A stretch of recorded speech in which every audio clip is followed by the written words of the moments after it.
Une assurance vie pure n'est pas versée en cas de décès, mais bien en cas de vie, à une date prédéfinie, habituellement à l'âge de la pension.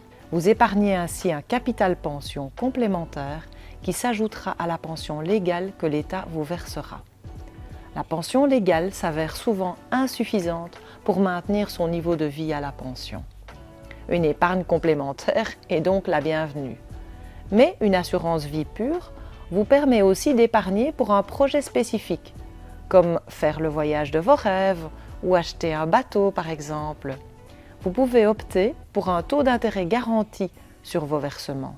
Il s'agit dans ce cas d'une assurance vie de la branche 21. À ce taux d'intérêt garanti peut s'ajouter un supplément éventuel, c'est ce que l'on appelle la participation bénéficiaire.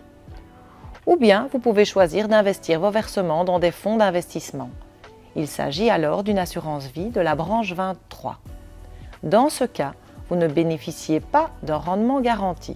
Dans le cas d'une assurance décès pure, l'assureur verse un capital aux bénéficiaires si l'assuré décède avant le terme du contrat.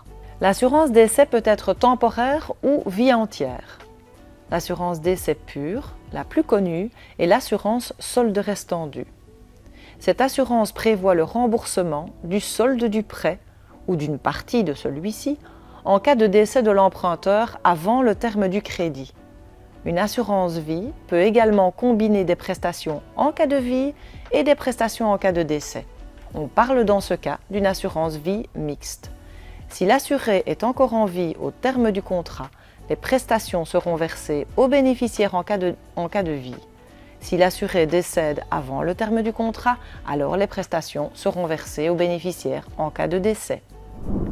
Vous souhaitez en savoir plus sur cette matière ou vous avez d'autres questions capitales?